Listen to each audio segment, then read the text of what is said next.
Governor Abbott's office also told us today this is a 2020 decision and they'll reevaluate it each year. There's also a pending lawsuit alleging the executive order violates federal law. Earlier today, we spoke with one of the plaintiffs, Krish O'Mara Vignarajah. She's the president of the Baltimore-based Lutheran Immigration and Refugee Service. Here's that interview. First off, I just wanted to get your overall reaction to the governor's decision from Friday to opt out. We're obviously deeply disappointed, but not altogether shocked by Governor Abbott's decision. He made a similar decision in 2015, which was deeply troubling.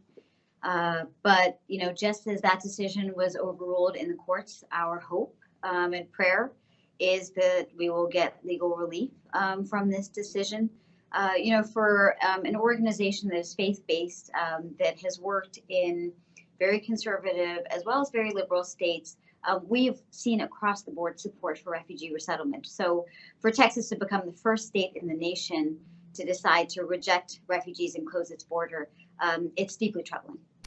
Governors do have until January 21st, as we've discussed, to inform the administration whether they'll opt out. How do you think Governor Abbott's decision might affect others who still have not decided or possibly are on the fence about this? Yeah, and this is what I am worried about is any potential domino effect. We've heard murmurings that the Florida governor, DeSantis, is has been tracking what happens in Texas.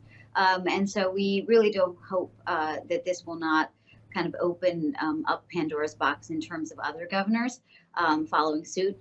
We really hope that most of them will follow the 42 governors, both Republicans and Democrats, who have thus far welcomed refugees in their communities. Part of Governor Abbott's letter opting out does note that the state and nonprofits have a responsibility to dedicate available resources to those who are already here. What about the funding? I've got a question into them as well, but just in terms of if the federal funding is being cut because they're opting out of the program, how do those programs continue to be funded? Yeah, and this is where we do think that the decision isn't in the interests of Texans. The fact that Texas is the state that will lose the most funding of any state in terms of this decision. Texas will lose $17.1 million in terms of federal funding that would otherwise support refugees, is, I think, incredibly important. But I also want to just be clear about the fact that, the funding that is allocated for refugee resettlement, it is not fungible. It's not as though this money can be immediately put from the State Department to the Department of Homeland Security or Health and Human Services to respond to the southern border crisis.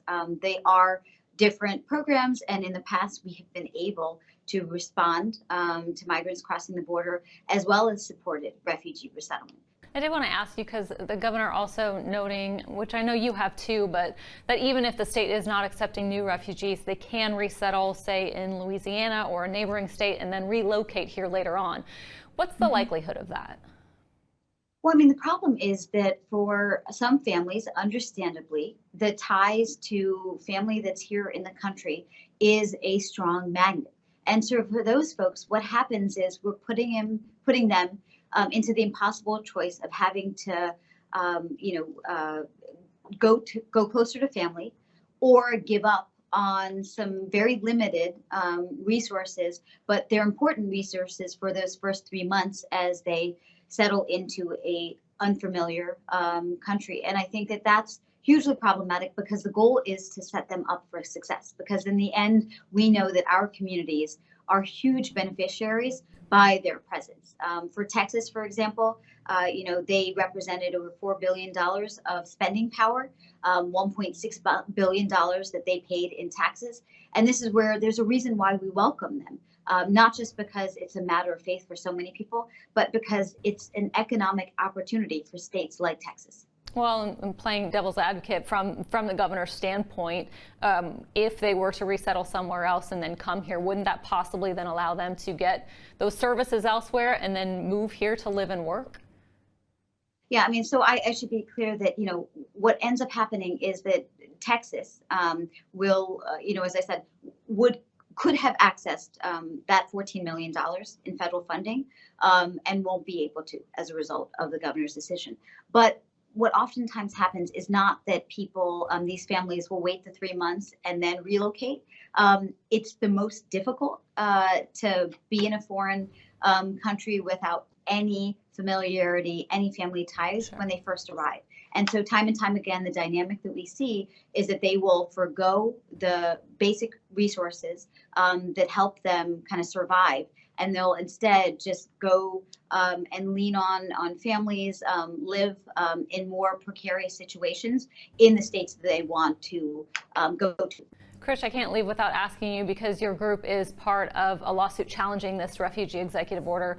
Judge heard the arguments last week. So if the judge rules in your favor, what's that mean for Abbott's decision? I mean, this still is very unsettled, correct?